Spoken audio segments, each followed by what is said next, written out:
Hey,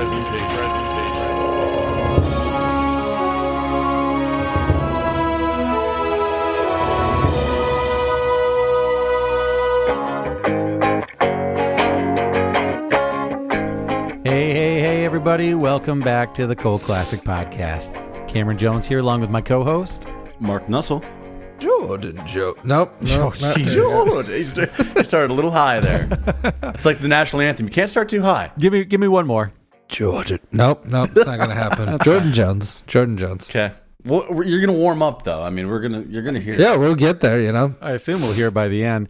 Well, again, no surprises here. We are concluding the Christopher Nolan Batman series with the 2012 movie, The Dark Knight Rises. In this conclusion to Christopher Nolan's Batman, years after the altercation with the Joker, Bruce Wayne has hung up his cape and is living in isolation when a new threat to Gotham City forces him to rebuild his broken body and become the city's symbol once again. His old nemesis, the League of Shadows, has returned under the leadership of Bane, who proves to be a formidable force for the out-of-practice Batman. Bruce is imprisoned and forced to watch his beloved city taken hostage by a madman. Will Bruce be able to escape and save Gotham, or will the League of Shadows finish their ultimate goal? Starring Christian Bale, Gary Oldman, Tom Hardy, Joseph Gordon-Levitt, Anne Hathaway, and Marion Cotillard. Just another good Batman movie. Christopher Nolan really didn't miss on any of these. They're all great. The conclusion. The Dark Knight Rises.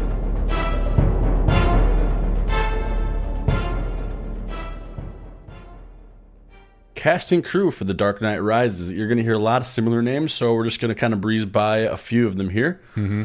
Bruce Wayne, Christian Bale. Go back and see the first episode. Yeah, Gary Oldman. Sorry I missed the second episode. How was that one? Standard.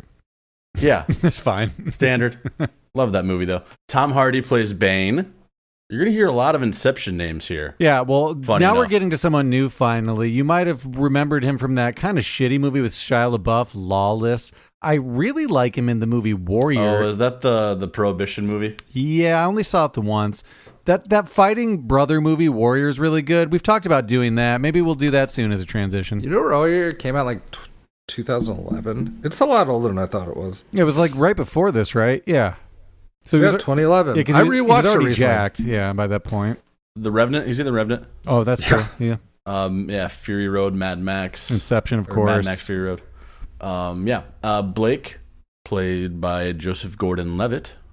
I mean, back in the day, Third Rock from the Sun. Inception, I think, is when he really jumped on all of our radars again. Is like, wow, he's a great adult actor. Oh, he can hold a gun. Yeah, between Inception, this, and Looper. He kind of went on a little bit of a run there. Yeah, and I mean, I still like him when he pops up in things, but you know, he's He'll definitely always be my slowed Third a little. Rock and Angels in the Outfield, though. Yeah, love him as a child actor too. If anybody can tell us where to find or stream Angels in the Outfield, please do, because we've been wanting to do that forever and just can't find them. It'll come around eventually. They always It's like do in Spanish more. on YouTube, but that's it. Unless just the ownership is something weird in Miramax and it's been forgotten and buried, you know. Yeah. It's a Disney movie, though, right? I thought so. I thought so, too. I don't remember any Songs of the South type situation. Yeah, I was about to say there's something real bad we don't remember in that movie. I mean, it's a weird tone, and it's anti-lung cancer, so, you know, rewatch it. There's still a lesson to be learned There there. you go. Anne Hathaway plays Selena Kyle. I mean, of course, she obviously Princess Diaries got on my radar. Best Actress, Les Mis. Check her out in Interstellar, you know? She's in the Nolan crew for a little bit. Yeah, she jumped aboard. Devil Wears Prada, right? That's maybe my yeah. favorite movie there you for go. sure. Marion Cotillard, Miranda. She plays Miranda. Another Inception. You will know her from being recasted by us quite a bit, especially Yeah, for I use her anything way too foreign much. and European that we just draw a blank for. She's Don't worry, listeners. I got you covered. I'm going to be equally unoriginal when it comes to recasting for her. So Aren't we I think always? stay tuned for that. but yeah, you know her from Inception, 2 Days, One Night, Rust and Bone. It says here Doolittle, that remake with Robert Downey Jr. But she's done a lot. There's a lot coming still from her. It looks like. Oh my God. Don't like the artist, like the art at least. I do like Midnight in Paris quite a bit. Oh yeah, I love shit. She's like right when he gets to Paris. He's like the first one. She's he like gets, the right? love interest in Yeah. Paris. Okay. and I enjoy it. But he's a bad guy, and we don't irreprehensible. Good movie though. Once again, Morgan Freeman, Michael Caine, and then I forgot Joey King plays the small prisoner child. Just throw that in there. Yeah. Funny, I still didn't 100% recognize her, but I'm like, God, that kid looks familiar. Yeah. So Joey King there, but that's about it for Rises. The only two things I'll throw in there, especially for my sisters, Matthew Modine plays Foley. You would know him. Well, you probably don't, but from the movie Memphis Belle, the airplane movie. Also, Matthew Modine, wasn't he on Stranger Things as like Papa? Oh yeah, recently he came back in the Stranger Things. Yeah, I had not seen him for a bit. So he's had a big turnaround there. Then Ben Mendelsohn, Daggett, the guy who gets his neck broken. I just know. I mean, he's just in a lot of shit, but he was kind of playing a villain for a while here. Rogue One, Ready Player One. He's the main villain in that as well, but that's pretty much it. Isn't Daggett one of the angry beavers? Daggett? Possibly. It sounds familiar. Daggett. If anybody's out there listening or on this podcast listening, does that hold up? Could I watch it as an adult? Yeah, I think so. I think it's still funny. Yeah. So that's it for cast and crew. If you want more information on a lot of these people, go back and see the other episodes. Oh, we forgot the mayor is played by Nestor Carbonell, the guy with the really dark eyelashes from Lost. Yeah, constant eyeshadow, right? Yeah, eyeliner. Natural though, not tattooed. Not anything weird. Just part of him. But definitely makes it memorable though, for sure, right? But if you want more information, check out the other episodes for the full cast and crew. But we're going to move it on to Unverified.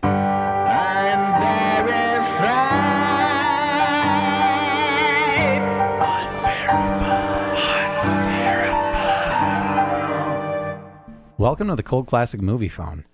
It's July 20th, 2012, and currently in theaters you could have seen The Amazing Spider-Man with Andrew Garfield and Emma Stone. They're going to come out with a new one soon. I'm okay with that. They're bringing it back. I liked those ones. They were okay. I like the actors' portrayal, the movies themselves. They were fine. The first one was whatever. Okay. Ice Age, Continental Drift with Ray Romano, John Leguizamo, and Dennis Leary. That shit is never going to end. They've made so many more of those. It is up there with Land Before Time with just a nonstop. What is that one? That's like 4 or 5? I don't even know. When I tried to get more... You think when Ray Romano signed up for that in 2003, he thought, I'm going to do this for 30 years and make all my fucking money from it. No, but I bet he's pretty happy about it now. When you stop counting numbers and start like naming them, then it's like, holy shit, what number are we at? The Watch with Ben Stiller, Jonah Hill, and Vince Vaughn.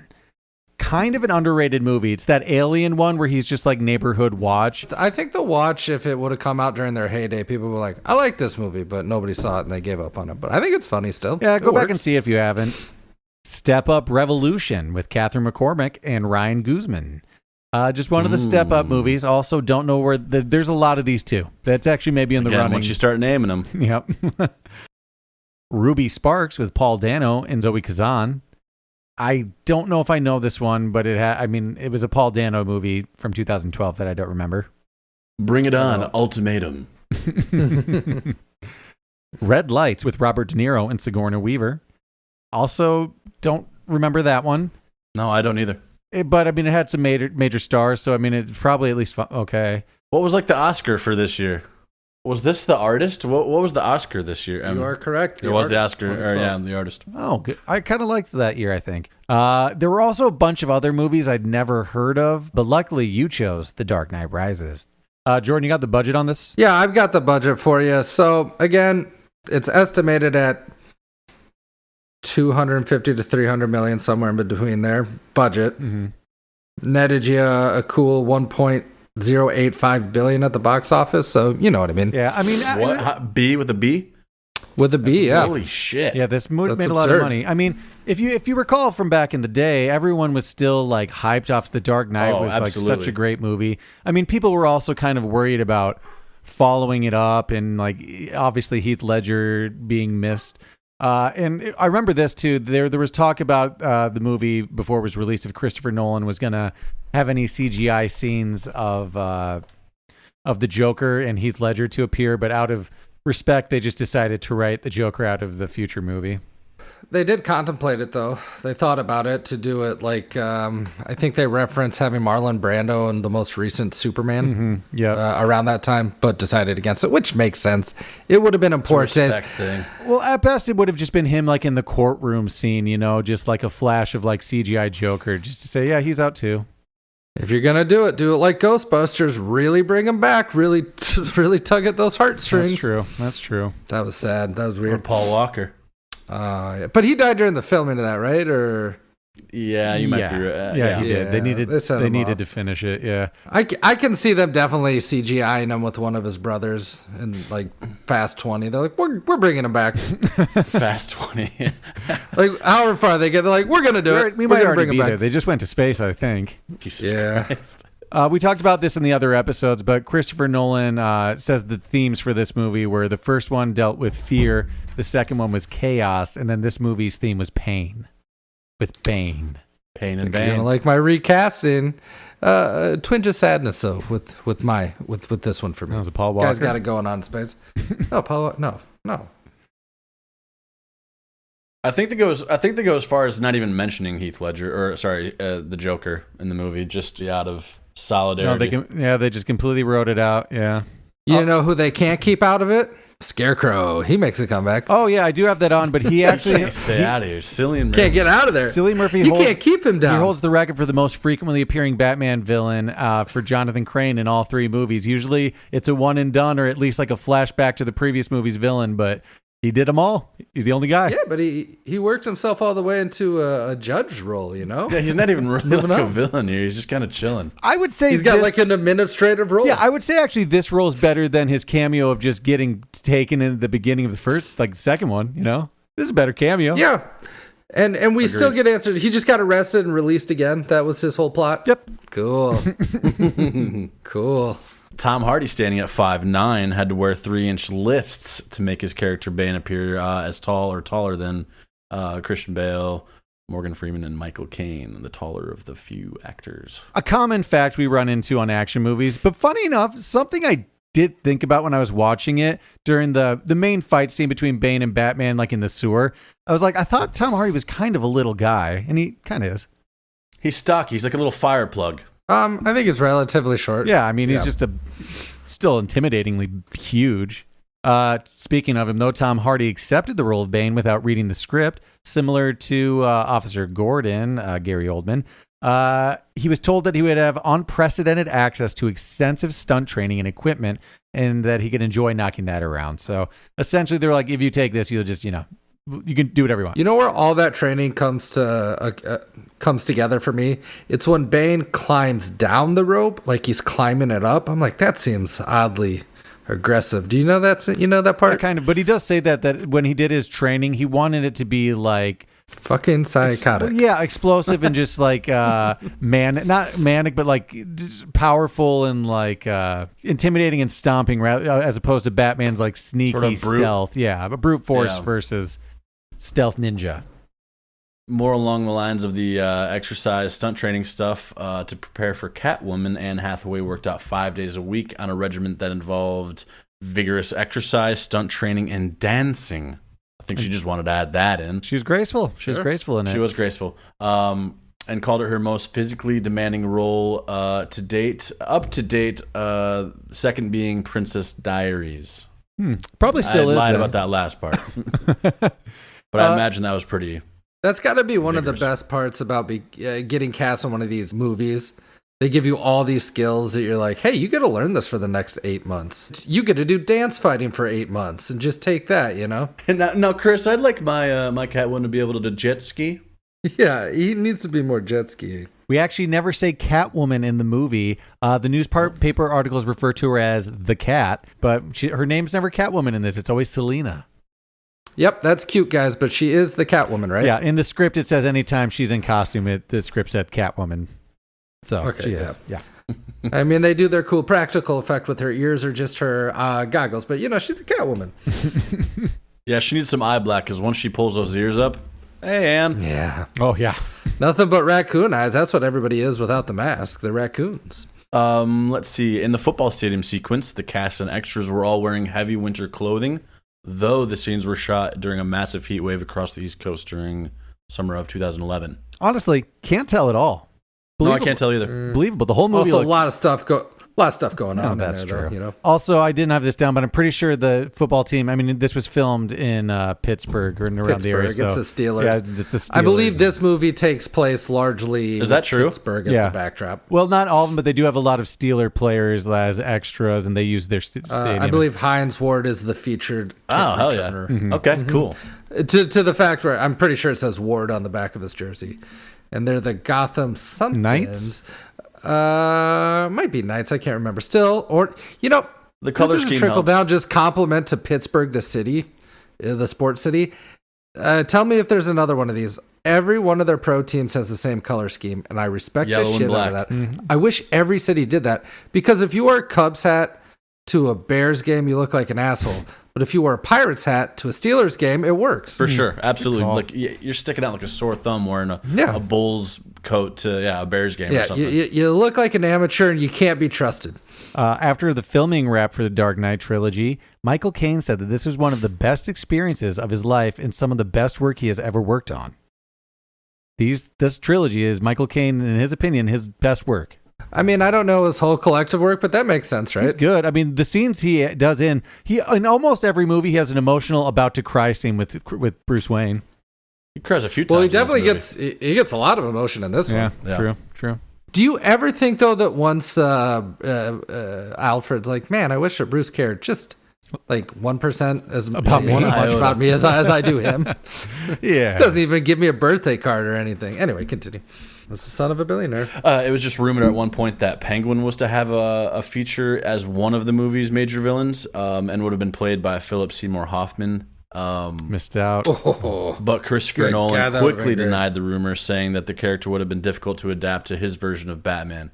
Man, I wish instead of Scarecrow, we could have gotten a Philip Seymour Hoffman Penguin. That's just my opinion. That would be. I mean, I think I've recast him in every one of the movies almost, and I might even do it here. Well, that would have been great. He would have been so That good was at that. sweet. Also, some rumors in 2019, Christian Bale revealed that after the third film, Warner Brothers approached him to make a fourth, but he would only do it if Christopher Nolan would get involved again. But Christopher Nolan was ready to move on to new projects. He has stated, though, he would be, because he's a big fan of DC and Marvel, that he would be willing to do another superhero movie down the line, but he thinks he's done with Batman.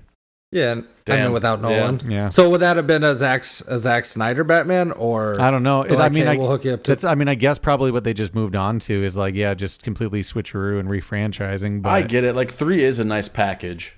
4 seems a little odd. What if there was a retired, the Dark Knight retires and it's just a training Robin story? They teased us with the Robin at the end too. I know. We'll definitely talk about that, whether or not we like it. Do you want to just move into it? There's a million facts. We named a few. Let us know if we miss them. The last 2 I have, just because I always like these ones, whenever films have a working title to kind of hide the project. This was called Magnus Rex while it was being worked on. I don't like that. And also, the reason we got out of Chicago and we moved into Pittsburgh, the producer Emma Thomas said, essentially, we shot almost every inch of Chicago and we just needed new locations. I will say I saw some downtown Chicago in like some Central Park, like corner Central Park. There's a little bit, but you can tell that this is let's move on to QCA. We'll get into it. I've heard Nolan explain that he wants, even though he's shot largely in like Pittsburgh, Chicago, he wants Gotham to feel like it's not just one city, but like every city, if that makes sense. And this one did that. Yeah, not the first movie as much. This one had a lot of facts, not all of them as good as The Dark Knight, because I think people like that one a little better. But let us know if there's something interesting we missed, but we're going to move it on to questions. comments. Animosities. If something in your throat there, Bane.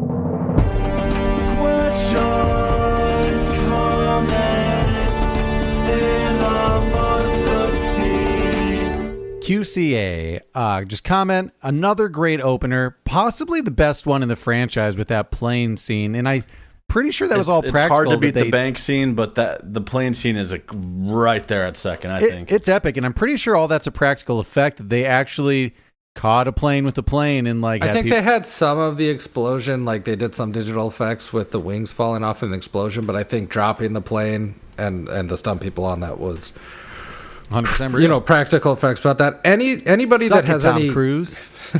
don't even. There. Yeah, we don't want his wrath here. So I definitely will never recast Tom Cruise as Batman, but it would be just fun to see what he gets to do with it. Just let him do. Imagine just a shorter Batman though. Just no platforms, just like a 5'5" Batman. Real slender, strong man though. That guy wears platforms like a motherfucker though. So like, one thing I do hate about that scene, the plane dropping. I hate in action movies when they always are holding onto a rope and they just get in the next plane first. So you're not dangling behind it on a wire. They do that in every action movie. Get in the next plane. Imagine like an armrest clips you. Like there's a lot of things that could go wrong. Yeah. Yeah, you're going to get tugged down with it. Just too much fit. Or they cut the wrong rope and you just fall down the middle of that. Like, wait till I'm in before we cut any rope. Have you guys come across these like sort of transcript-y kind of things on TikTok where it goes by the script kind of scrolling as the movie plays on like side by side? Yeah. I came across this one.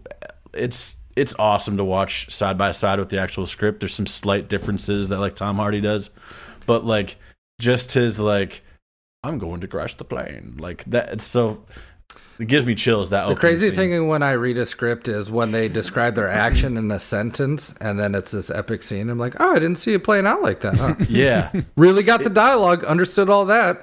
Could 100%. see that in my head. Could see that in my mind's eye. We've been quoting him a lot already. Just question: what are your thoughts on the Bane voice? Then versus now. Where were you? Where are you now with it? I get that it's divisive or decisive or it Divisive. separates. I get that it's divisive, but I've always been for it. It didn't ever take me out of it, and I kind of got all jazzed about it. That sounds like Sean Connery meets the Darth Vader. It worked. He did say it's not Sean Connery. It's like a boxer. He said, but we understand. But it's Sean Connery. It's Sean Connery. I think it's kind of creepy that it's not like a gravelly. Sorry, Cameron. That it's not like a gravelly kind of villain voice. It's just kind of this. I don't know. It's very unique. I don't hate it. No, I'll say I do remember watching it in the moment that after the opening scene, I did sit in my theater seat, like contemplating it for like 5 minutes. But like by the time he's fighting with Bruce Wayne in the sewer, I was in. I was like, yeah, it works. I get it. It was a character choice and it works for me. It surely distracted me a lot less than. It's Christian a gamble, Bale. though. They took a big, I guess, if not unnecessary swing. Obviously, there's people out there that truly dislike it and hate it, right? The good news is, though, he wears a mask the entire movie. If it failed in test audiences, he could just redub the whole thing and it's fine. I saw an interview, though, that Christopher Nolan debated just getting a physical actor and just having Tom Hardy or somebody else play the voice and dub it, much like they did with Darth Vader. Mm-hmm. But he said that he wanted somebody Vin Diesel that could and the Iron Giant not only look the part, but do such emotional acting with his eyes, which Tom Hardy did, he said, quite well, since his face is covered primarily from a mask. He also said about Tom Hardy in Dunkirk as well, because his face is covered by a mask. So I guess he just doesn't want to see Tom Hardy's face. But that's his choice. That's up to like nobody's making personal. You cover it. So good face, I guess he's Nolan. an expressive actor. Yeah, let the face show. Anyway, it did rub me the wrong way. I actually like it. I liked it in the moment too, but I know other people feel that way. And if you don't like it, big miss, probably ruins the movie for you. True. But by the first viewing, I was a fan of it. It works for me. Also, just Tom Hardy is jacked in this movie. Just enormous. Gained 30 pounds, whether that's, a little bit of fat, a little bit of muscle, a little here, a little there. And Jordan, it looks uncomfortable though, right? Looks like sleep apnea. Like, oh. Like that's why he's got to wear the mask. It's not all that Ra's al Ghul shit that happened in the prison, right? It's just he's too heavy. I think that was a fun 30 pounds to gain. Burgers and beer like that. You didn't have to try a lot to. Like if he was just jacked already, just putting on some weight. Well, that's my question because Warrior came out the year before this, right? So and he was already super. So he already has the muscle. He was swole from that. So there was another movie he did called Bronson about a bare knuckle. The boxer, and he got the boxer that went to prison. Remember, I think he got big for that too. Yeah, so I mean, period piece. Yeah, he's like an old boxer. Like a bare knuckles boxer. I'm curious about that. You know what I just saw Tom Hardy in that you definitely won't remember? Band of Brothers. Oh, is he in it? Yeah, like towards the second half of he's like a replacement or something. He makes it to Eagle's Nest, I think. Oh, Oh shit! Yeah, definitely. Does. I mean, I didn't know who he was back then, so I mean, I have so many questions about the financials of Bruce Wayne. Sure. But before that, all I want to do is talk about the Bane Batman fight in the sewers. I love that scene. It's Bane's scene, right? You know, gets his back broke, but I like everything on that little like platform or like little bridge kind of. That part. When he breaks Bruce's back. Honestly, we probably get the least actual Batman time in this movie. It's mostly villains and then Bruce in this one. Yeah. Except for the very beginning, very end. Oh, but it feels good when he dons that cape again. That first chase scene when he's back in the streets. Alfred doesn't like it, but I loved it. Oh, he's like, oh no, and I thought he was going to live this secluded life. But no, he's going to die. Oh, but I do have a good question. So, how many years has Batman been hiding? It's like 7 or 9, right? I think it's 7, right, is what they say. So Batman only really existed for about 9 to 12 months, then disappeared for, like, why are we even still talking about this guy? He wasn't, I mean, granted, he did a lot. He did a lot.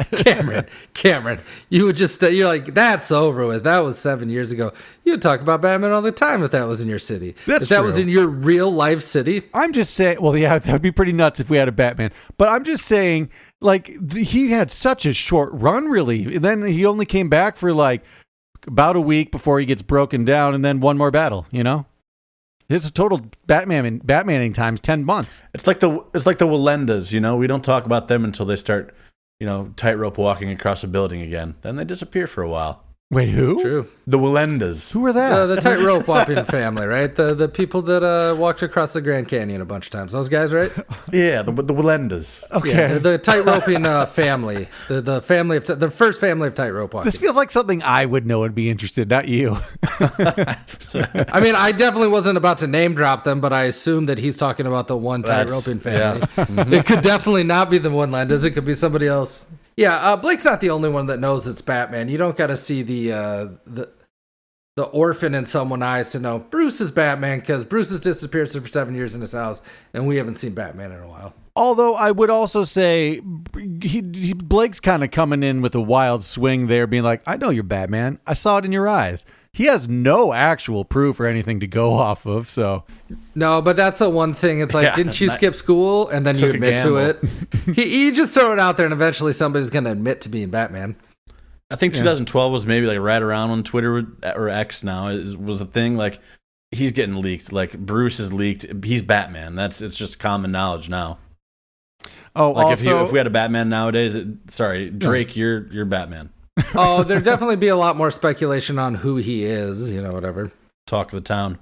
And did anyone notice that when billionaire Bruce Wayne came back 7 years ago, the Batman returned, and then when he never left his house, the Batman never came back? Some billionaires in this day and age, I guess, are probably more villains than heroes, but True. Say, for instance, if Elon Musk was Batman, you would not stop hearing about it. Like, he'd come to work as Batman. True. Like, he wouldn't shut up. But he's obviously a supervillain in this scenario, right? Like the muskrat? It'd probably be some muskrat. the weasel. He sprays a musk on you. Also, poor form. Gordon, you shouldn't keep the truth speech on you. Obviously, Bane finds it and takes it for evil uses. But, like, you had that speech for that night, and that's probably something you should kind of just have in your head anyway. It's all lies. Wasn't that good of a speech? No, yeah. Have it all up here, Gordon. Yeah, so I mean, like, maybe just don't one keep that paragraph you had to remember. Anyone else could have found that too. For being the commissioner of the police force, he doesn't know it's Bruce until the end. And you're like, what are you even doing, Gordon? How did you not figure out it's Bruce? Are you an idiot? Jordan, he's a good wartime officer. That doesn't mean he's good at, like, slow investigations. That's true. He's a crack shot.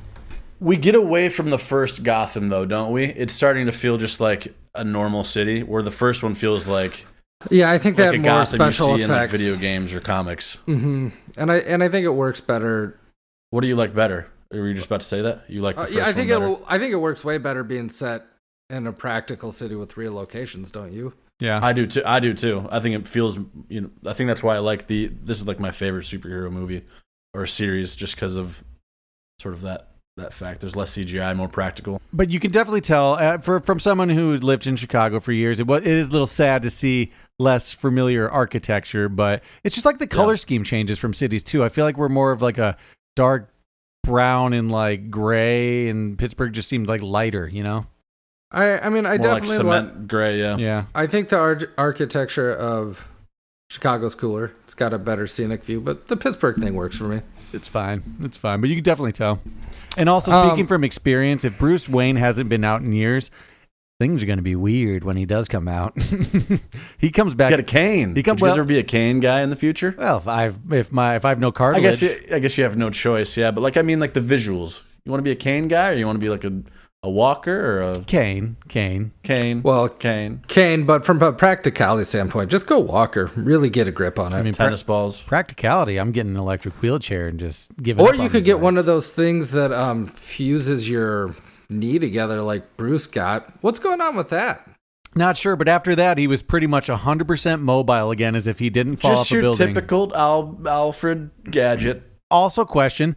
Where does Alfred get his intel? Like when he's telling him all about Bane in the underworld, how is Alfred getting that information? And how did... Yeah.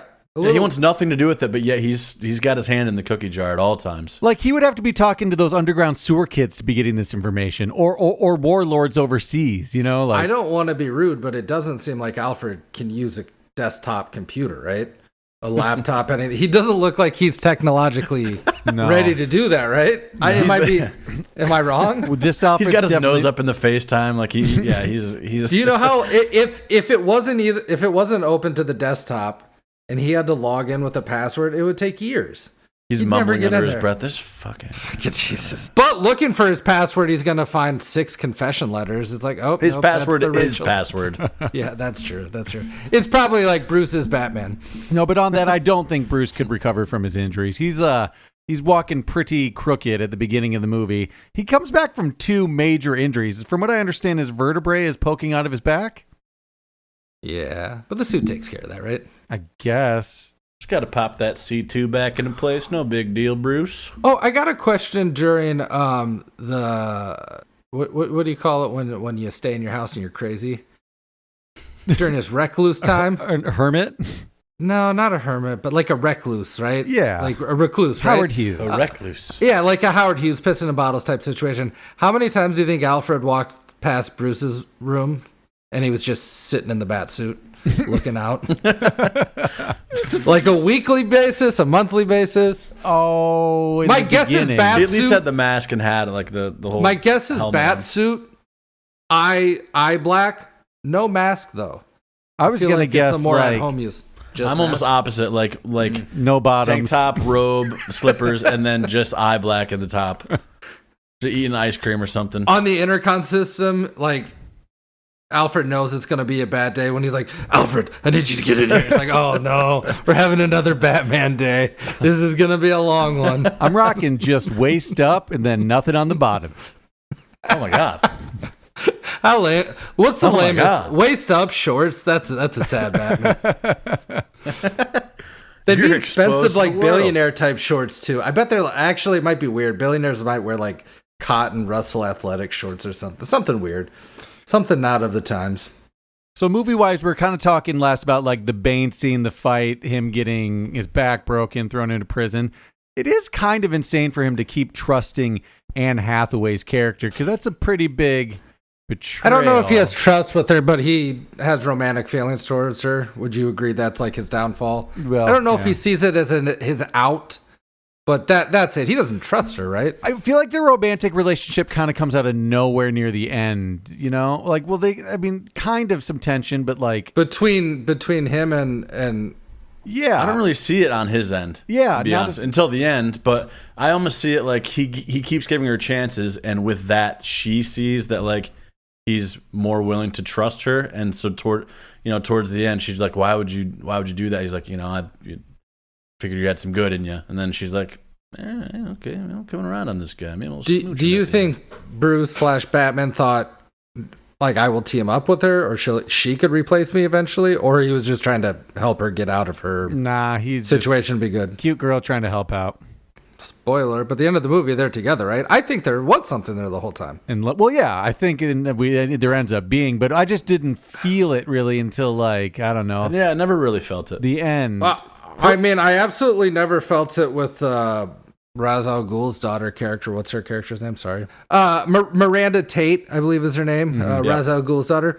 There was nothing there. I mean, good for Bruce. It seems like he probably hasn't had sex with, I assume he's done a lot of, like, ladies of the night type situation. But outside of that, like another real person, that seems like it's been a 7-year drought, right? Yeah, and then he also, but animosity, he just leaves her on the floor in his, like, room, and I assume he's gone all night to go do his Batmaning. So, like, did she show herself out in the morning when you were standing on a rooftop? He wasn't doing Batman any there, right? Yeah, he snuck out to go meet with Catwoman to get the Tom Hardy lead. It was that night where he leaves her on the floor. Oh, he probably snuck out in the front door right past her, and that's how she found out. She's like, "Oh, I'm going to kill you." I didn't know you were Batman. I didn't know you were Batman. Jesus, that whole time. No.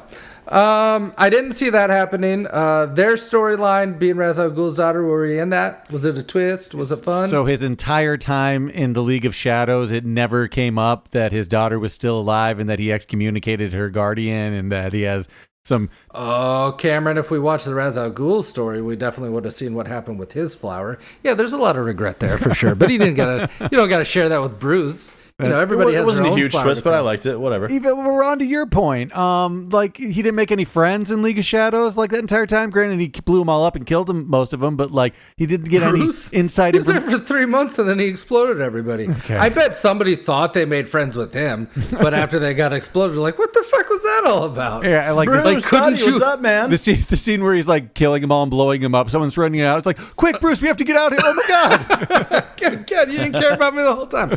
That's the son of a billionaire, you know what I mean? Cares about nobody, only himself. I mean, Bruce is obviously a selfish person. Not in the end. Well, kind of. He doesn't exactly sacrifice himself, but we'll... Yeah, he quits and goes on holiday, and I'd like to get to that. Is he broke, or does that money come back? Because they make it seem like he's broke immediately and they shut off his lights. Yeah, they did that pretty quick. I don't think that would be happening so fast. He doesn't have any money outside the Bruce. Yeah, ComEd is a son of a bitch. They'll shut that off quick. Like, I know he's been quick a and in a recluse, hurry, but don't like, worry. no, Fox hasn't told him in like 7 years that, hey, Bruce, pick up the phone. Things aren't going well at all. No, he went bankrupt because they made the illegal stock trade Bane, that whole thing they stole from him. Well, right? there was that too, but even before that, remember, their company was already in financial trouble. Like, it was already in trouble, and he didn't know. Yeah, but he would be protected from it. It I'm was sure. pending, though. So they said it would come, like, they'd figure it all out, but who knows how long that would have been, you know. What part of the bill cycle are they on? They got that newspaper clip and they're like, shut it off. I'm pretty sure there's Shut it something off. you can't turn off the heat, like, in the middle of winter, even if it is Bruce Wayne. Like, I don't Were think we you can do that. in wintertime? Were we in wintertime? Yeah, it was definitely snowing by the end of the movie. fall. Football Yeah. season. How long are they locked up the whole police force? 3 months or something, maybe, or like a month. It's a while. Ooh, this is not my animosity. I think I saw it on like pitch meeting, but he brings up a good point. All of them are clean shaven when they come out of the sewers. Like nobody has a beard from 3 months of not shaving. That's actually a big thing. Oh, didn't even think about that, honestly. Never thought about that. That wasn't even my thing. It didn't take me out, but They were getting supplies. Maybe they're like, well, they'll need razors. they'll need razors. But what they do is just sewage water? You shaving in I sewage guess water? so. Question, where is that prison? What country? Who's in charge? Now they say Morocco. it's Bane's prison now, but I think they call it just the old world. okay. I just don't think that the prisoners can Just pick anywhere where Assassin's Creed happens early on. Okay, cool. Well, that's where I guess it's Jerusalem then.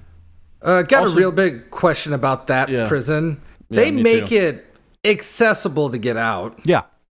And if you do get out, is it just they're like, oh, well, he did it? Like is that what I? It's not believe? impossible. You just have to be a ninja warrior. Like really, Yeah, you just have to parkour. You can't fear death. if you have good grip strength, you can get out of that prison.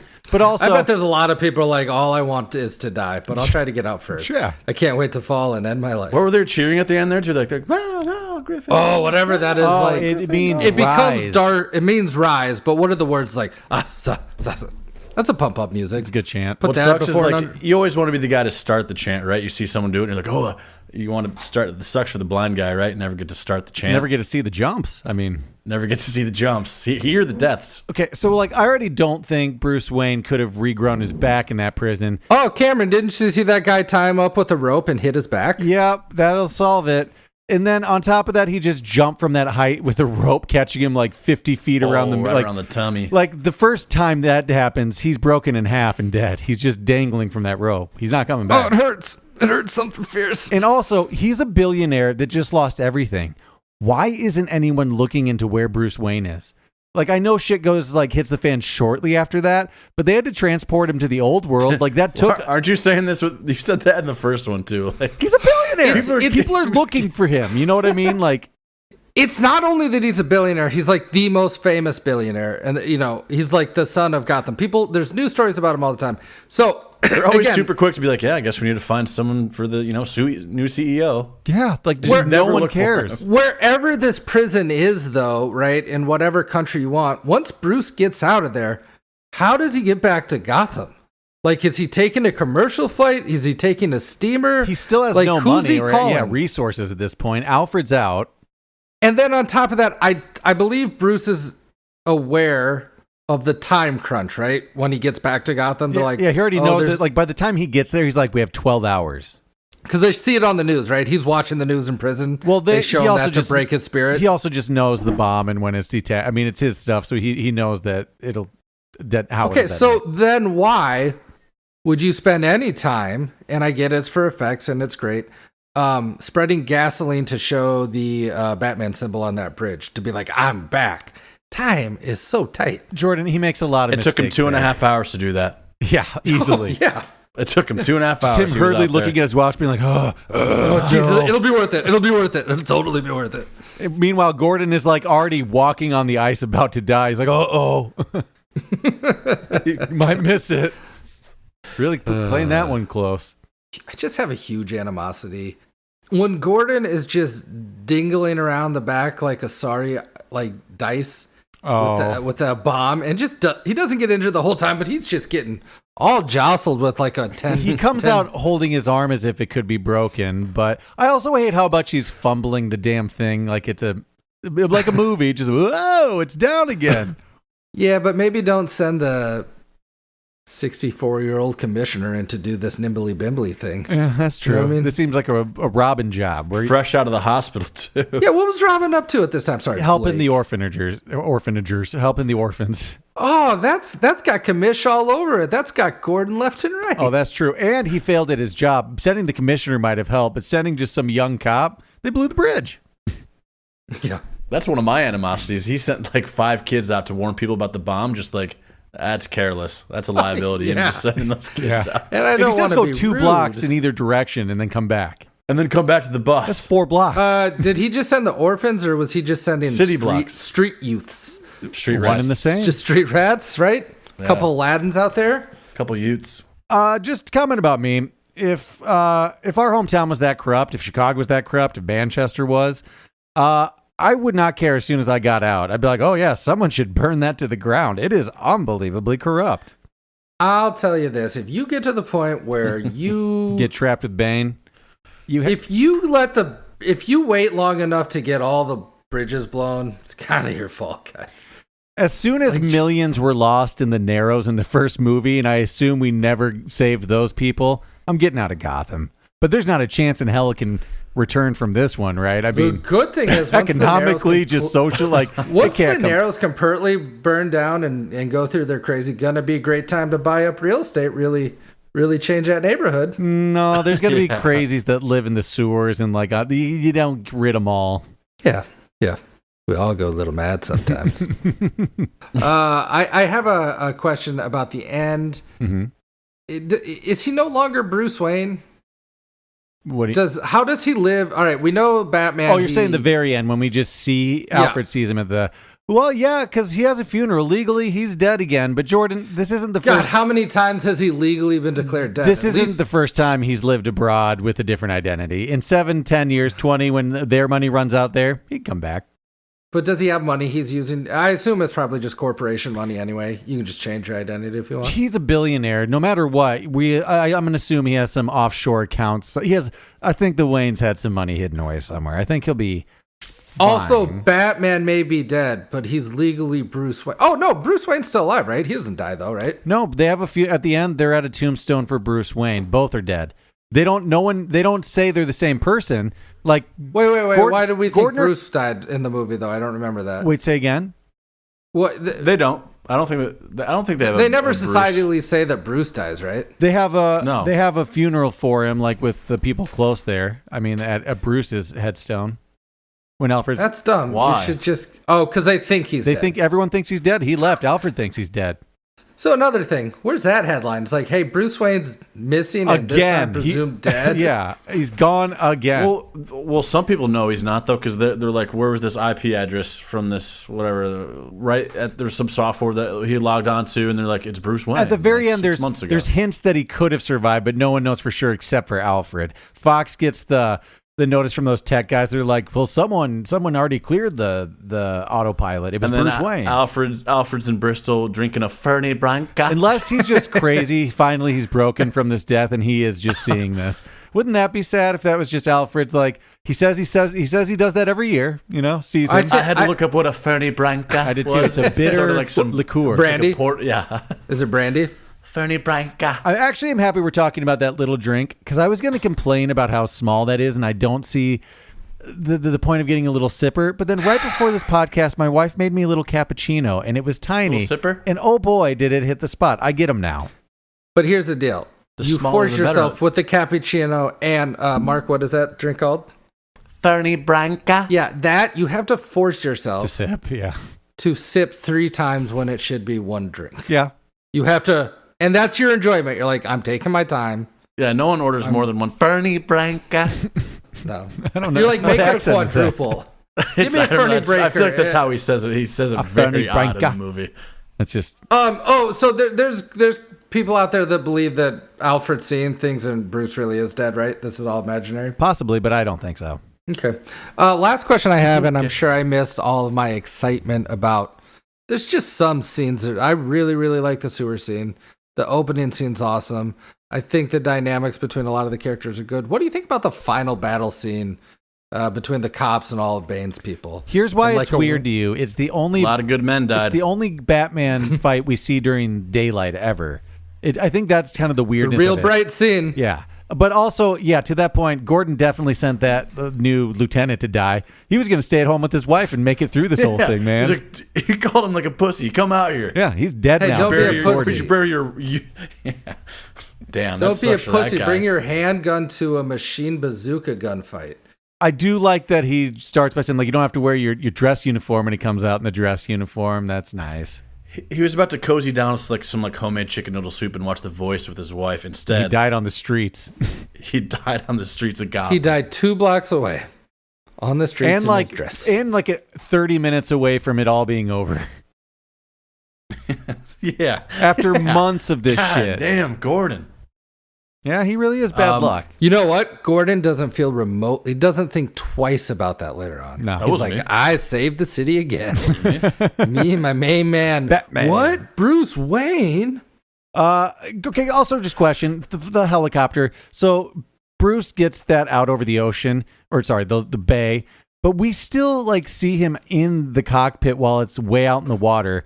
For him to survive, he still would have had to ejector seat swim back to shore somewhere when he got shanked in the side with a twisted blade. It's a 6-mile blast radius. A lot of marine life died. Once again, Gotham can't recover from that just environmentally, economically, but that's a nuclear blast. Yeah, that's going to poison them. Even though he is Batman, we've learned recently that not all billionaires have submersive vehicles that work the best. You know what I mean? What do we think? What's your favorite vehicle out of all three movies? The Batmobile. It's still the Batmobile. Yeah. I like the motorcycle, which I get as part of the Batmobile. I mean, right? the motorcycle is probably the coolest, most fun because it's unique. That's my favorite. I do like the Bat. I can't go against the Batmobile. This helicopter one is pretty. It's the best one, I would say, as tactically. The way the wheels though go under opposite of a way the wheels go on the motorcycle. The motorcycle's fucking sick. Oh, I guess animosity. Anne Hathaway just instantly knows that that's an option on that motorcycle. She was taking corners crazily. She figured it out pretty quick. Yeah, she doesn't know how to use that. She's resourceful. She's a thief, cat burglar. She's a poor thief from bad upbringing. She's a cat burglar. That's not just a petty theft. That's true. Somebody that cat burglar sounds like she steals shit. cats. I mean, I'm sure she's stolen a cat or two. You get in a rich person's Siamese. house, you got a Siamese, and then Where do you go boom, from there? you're slinging. I do like how this Catwoman wasn't, covered in cats in her apartment. That was nice. Yeah. Question though, she knew it was Bruce from the sewer scene, right? Like, or the whole time. Didn't seem like it though. She didn't know till the end. When he's like, "I've got a powerful friend, I'll set you up with him." She's not like, "Oh, it's you." She doesn't know until Bane says, like, let's not stand on ceremony, Bruce. Oh, so how did Bane know? How does everybody not know? Because the League of Shadows, Ra's al Ghul knows. They had the inside track. They just know that Bruce Wayne is Batman. Oh, yeah. Remember last time when we were like, who knows that Bruce is Batman? Oh, yeah. All of the League of Everybody? Shadows. Yeah. An entire immortal league. No, I don't think all of them know, because he killed quite a bit of those guys too. They did know for a bit. This whole new one knows because once again they came back. They know again. Still know. Oh, that was a big question. Mm-hmm. How many years does it take to replace all the League of Shadows? Just 7 quick 7 ones, years. and then you're back in the fucking game. Seems like we got a lot of Gotham locals though. It seems like we were like getting a farm team. Oh yeah, going. their numbers were a lot of hooligans. So how many League of Shadows were there? Like 10? Yeah, 5? like the mercenary people wearing the jackets, like the bulletproof vest. I'm gonna say anyone wearing the scarf was a real guy. Man, it's too bad for the League of Shadows because Blake's crew, all of his city Utes, were about to have a chance. Well, to get in the League of Shadows. I like the Robin wink. I like that just nice little wink at the end where it wasn't both Catwoman and Blake that it wasn't overpowering. This one almost feels, despite the crazy nuclear terrorism hostage plot, almost looks the most believable somehow. The hostage global terrorism probably seems like the most realistic villain, right? Somewhat. I mean, it's not like a fanciful drug thing. Not like going into the stock market and taking it, but like cyber attacks and taking people. I mean, the Joker was all just gasoline and murder. I mean, he didn't do anything. That one was still probably based the most in like an actual, I don't know. I guess that's why we can't be too mad about there not being a fourth one with Robin, because it was just kind of a wink. It wasn't like a setup by any means. And which is nice. It does lead us to believe that he carried on. Like, we do kind of get that impression without them possibly ruining a great trilogy. I remember in the theaters, though, like the stir that happened when he said that. Like, it was like, oh my God, there's going to be another one. There was. I never believed there was going to be another one. Did you? Coming out of the with theater? that, I thought so. I was because Christian Bale was already vocal about saying he was done after this, but I was hoping that maybe we would get a Robin. I would have. See, I guess before that, I don't remember if we knew if Jordan Gordon-Levitt's was Robin or not. We don't know until the end. I think it was rumored going in. I wish he would have gotten to team up a little more in a suit. I know that's not practical, but that would have been fun. My Robin is a trapeze artist. I don't know about your Robin. Mark, you know so much about wire workers. Yeah, I do. I'm into it lately. Families of trapeze. I'll tell you what about that version of Robin. Is that everybody's favorite Batman? No. Do we like it? Yes. But do I love that Wayne Manor scene when they go and look at all those motorcycles and classic cars? Oh my God, I sure do. I love it. Good scene. It's a good scene. Good scene. Do you think it's kind of nice for Miranda that she dies believing that she actually succeeded? That's kind of nice.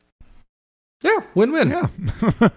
The dumbest thing about that, about all of the plot line is like, hey, you got 10 months, but we're still going to blow it up sometime. And it might just happen at any time. Yeah, like really, it could have gone at any moment. That was just their calculations, but like, could have just gone off like midway through that time.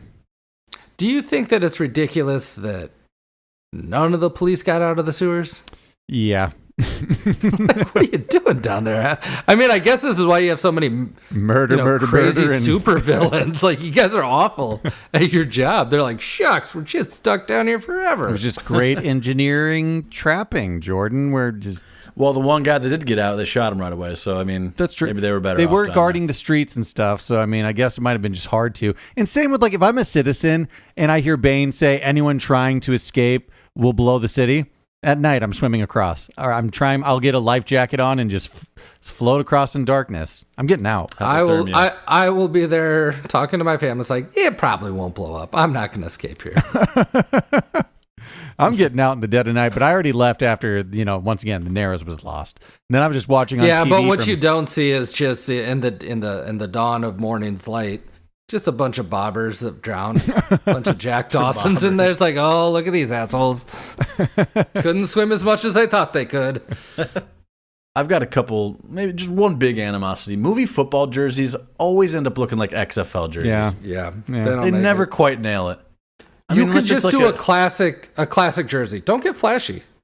Yeah, give me like a Penn State type of thing. Like that's all you have to do.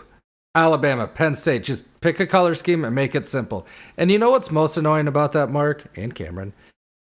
They have costume designers, and they can replicate to a T like a 1910 uniform of the German army, but they can't just turn on the TV and watch a football game and be like, that's what they even look like. Just steal the take teams. Just get the rights for the Steelers, and then or just take different color scheme, but like the same pattern, different logo. Just change the logo. And then with that same thing, if Hines Ward 86 doesn't run a kickback, he's dead. Oh, most of the team's dead. Thank God he did. Yeah.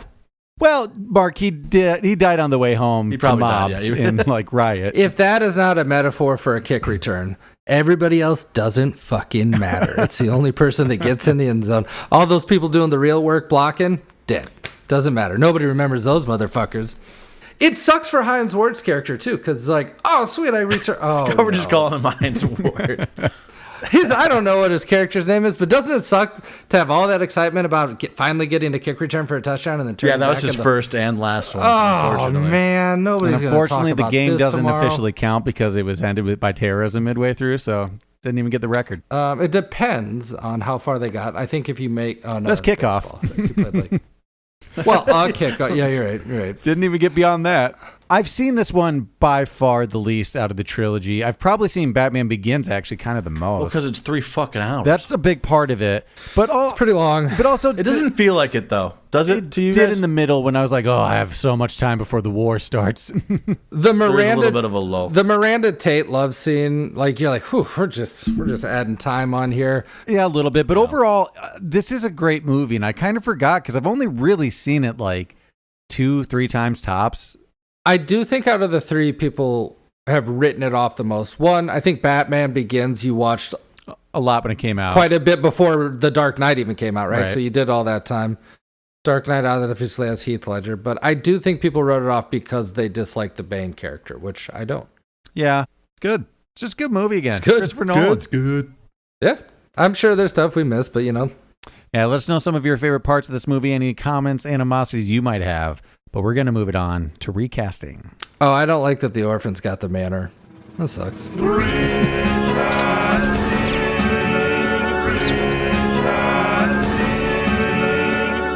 Recasting. We get a riff this whole week because we're not coming back to it.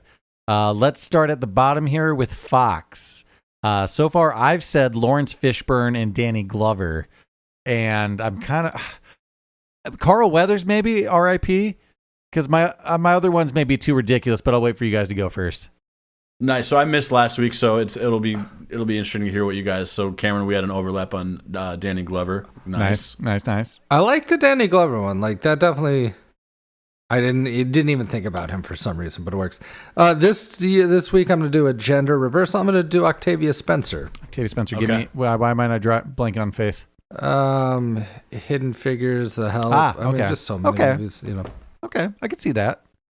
Yeah, I like that. Don Cheadle. I don't know. Give me like a nerdy Don Cheadle who can kind of. I can see that working, especially now. He's starting to look a little. It needs to be an older person for sure. It needs to have some of that wisdom. It's got to be some type of mentor type role. Yeah, I guess. Yeah, that's true. The other ones I was messing around with were James Earl Jones. That seems too intense.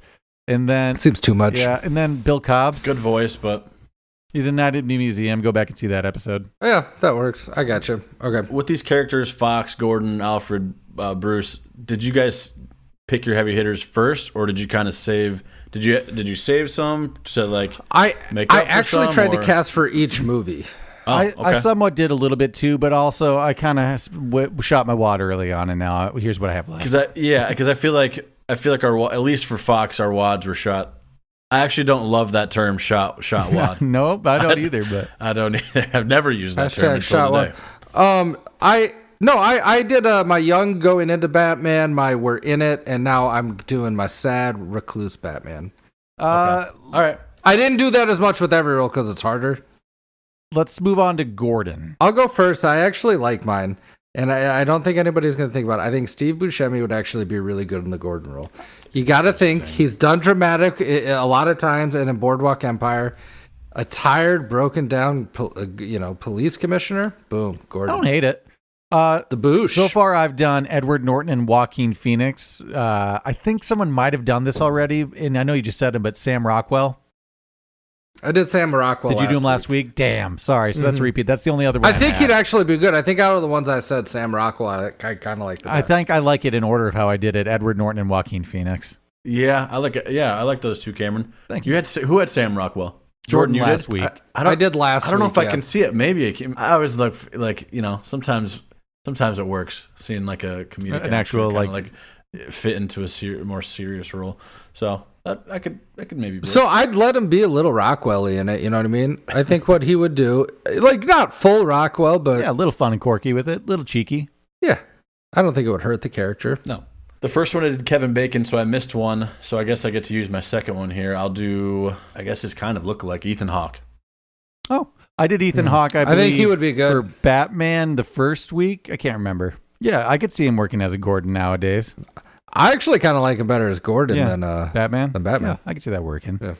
Okay. Let's move it on to Alfred. I have failed on all of them. So far, I've done Anthony Hopkins and Donald Sutherland. And I think Jordan's going to hate this too. Patrick Stewart. So I definitely thought of Patrick Stewart, but for whatever reason, it's too bold. Would work. Or it needs. No, I don't think so. I consider Patrick Stewart. I just want to say I killed Alfred. I won't this week. You killed him off. No, no, nothing will kill Alfred. I don't have Alfred. He's having to take care of a manor full of orphans is probably gonna kill him. Not tickle his feathers. No, I just want to reiterate. I did Richard Harris first week. And then I did Billy Connolly, and I think those both actually kick ass. Yeah, those are actually pretty good. But what do you got now? Less kick ass, but I still see it. We don't even know what this actor is going to look like yet at this age, but I'm doing Simon Pegg when he gets old. Oh, okay. Yeah. Well, that's perfect. Yeah. But I did it, and I wanted to. I could have gone against it, but that's what Patrick Stewart definitely works. I'll do Christopher Plummer. Totally thought of that, too. That works for me. Really thought about that. But I didn't know if he's English or not. He's Canadian, but he's one of those guys that kind of talks English. We got some of our new characters in here now before we end up with Bruce. Let's do Miranda next. Jordan, I'm going to take someone we cast a lot with someone we cast a lot. I'm doing Carla Gugino. Okay. Of course I thought She's about our girl, that. man. It looks like Femme Fatale kind of sneaks up on you. That is a good one. I agree. I definitely thought of her, but I think for whatever reason, the Miranda Tate character needs to be foreign, vaguely foreign, right? Yeah.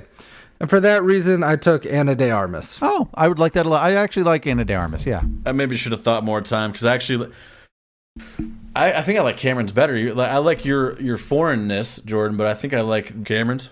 Oh, thank you. Don't thank me too much. I do it every few weeks. Yeah, we may, out of any movie podcast, use her more than anybody else. So hopefully she's listening and she likes us. Mark, who are you doing? Also pretty uninspired, but Margot Robbie. Okay. I could see her going more for the Catwoman role. I was maybe toying with her there. Yeah, Catwoman's got to be brunette, though. Yeah, that's true. Jordan, you maybe named her for something else, but I was also thinking Rachel Weisz. I think just British. Yeah, I thought about her earlier. But I used her as one of my first weeks. Rachel. No, not her, me. Sorry. No, go off, King. Going off about this movie, that might be the best line reading. It's not me, her, oh no. And then he becomes Two-Face.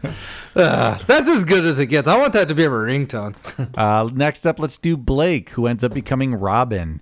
We were just talking about him, but interestingly, I like mine. What would you think about John Krasinski? Too big of stature. Yeah, I should have. Oh, fuck. Okay. Well, he's got to be inherently some. You're saying because it's eventually Robin type of stature. That's how I feel. Like I agree. I kind of picked one in. Okay. For what you're saying though, Cameron, the character of Blake that they show us, right? Okay. That they chose in this movie. I think John Krasinski could play that character, but since it is Robin, I feel like he's got to be. Okay, you're right. I failed. That's all I'm saying. What'd you say if he's Blake? If he's the cop, then John Krasinski. Just this character. Yeah, just this character we saw in this movie. Yeah, John Krasinski can play that. John's but not fitting into that little Robin costume, is he? No, Cameron. He's gonna have high waters. He's 6'4". No, because he's gonna fit in the Batman costume because he's taking over, guys. It's gonna be his inseam it's not gonna be long enough. Miles Teller. Oh, that works. Oh, that's not bad. That's good. I like that one a lot. Yeah, in his earlier fit, kind of whiplashy stage. Yeah, because he would have the next at bat. That's kind of how he's felt. Even up to Top Gun Maverick. Top Gun Maverick, right? He plays that apprentice type role. That works. Yeah, great. I like that. I don't even care if you guys like it. I really like mine. Evan Peters. Oh. Tate from American Horror Story 1. I think it's I think that's good too. That's good. Yeah, that would work. It definitely crossed my radar. I didn't write it down, but I thought for a second like, throwing a wild card at you. We know what it's going to be. It's going to be a little more goofy, but Shia LaBeouf. Nah, we already did it. He's not Indiana Jones. He's not Batman. Just get it out of here. Okay, that's fair. Nicholas Hoult from Warm Bodies, and he's from X-Men First Class. He was Beast. You know, I could see him in it, but I kind of feel like even though he's like thin and plays it. No, I kind of could throw him in a villain type role, like a Scarecrow or something. I could see that. All right. He's got a Robin stature, though. That's what I'm saying. That's what I'm trying. That's true. A little more slender. Let's move it on. Hiddleston or Holland? I thought about Tom Holland, but he still just looks too young, kind of, still to be a cop. You know? Good Peter Parker. Yep. Yeah. Peter Parker. Yeah. Let's do Selena. I'm going to do Natalie Portman. I definitely thought about Natalie Portman as one of my Rachels, but I never... No, I didn't pull the trigger, but I thought about her as one of my Rachels. I don't know. That's what I got. What do you got? I get it, though. She's in the upcoming Madam Web, but Dakota Johnson. Okay. That could actually work. I like her there. Yeah. That works for me as a Catwoman. Mine's Zoe Saldana. I thought about that, too, actually. She was one of my options. That kind of wins, I think. Damn, but she also kind of plays a lot of roles like that. Yeah.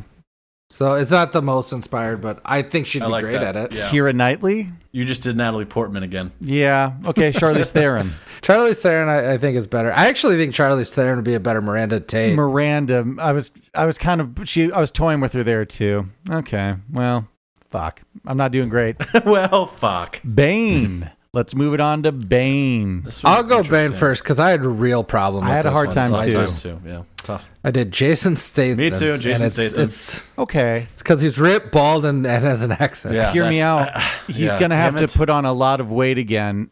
Muscle. He's definitely wearing the risers. Don't have to make any new risers because I think he's a short king too. Russell Crowe? Yeah, I don't think... I don't love that. I'm thinking of him kind of when he was like younger and in like gladiator shape, but like I don't know. No, I don't hate that Cameron. He's a good actor.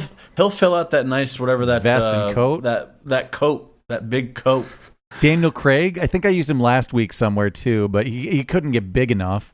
Well, you know what I actually thought? I didn't write it down, but I do believe that Christian Bale would be a really good Bane. I could see it.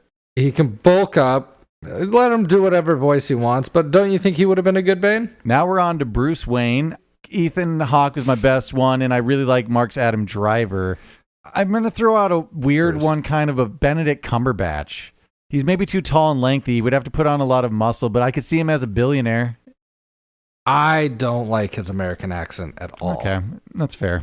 He's got that's definitely a British guy doing an American accent. Okay. And I know you don't like... You don't like Christian Bale's accent? No, I do not. I think he'd play a good bill, and that's where I kind of struggled. Was he's a good billionaire, but can he be Bruce or Batman? You have to be Batman as well. Yeah, right. Well, I got the best of both worlds. You want a guy that's sad and can pull off the suit? Keanu? Yeah, it's Keanu Reeves, and I've thought this my whole life. Yeah, you've been hinting at sad this since, I mean, it is just John Wick. You stole his puppy. Let him cook. Let him get headshots. I think his voice is probably not going to work for some people, but it doesn't take me out of it. And I think Keanu Reeves would be a great Batman. I still think he'd be a great Batman. I think a lot of people are going to put two and two together that Bruce Wayne is Batman. Yeah, everybody does. It's not what you do that defines Batman. It's what you do that defines you. Yeah, but you just make it a little more Neo-y. Just don't let him talk too much. But Rachel. Batman doesn't. I'm Don't fine hate with it. Whatever. I think Keanu Reeves would be a great Batman. I thought this whole. And up until this one, for some reason back in the day, where pulling off a turtleneck used to be something Bruce had to do. And yeah, Keanu can do that too. So I've got one who's already a superhero in the world of superheroes.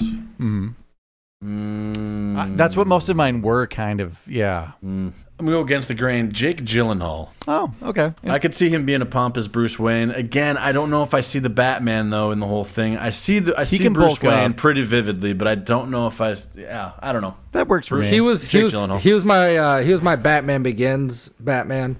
For that reason, the young whippersnapper. So I think he can do it. Fun fact, he was in the running.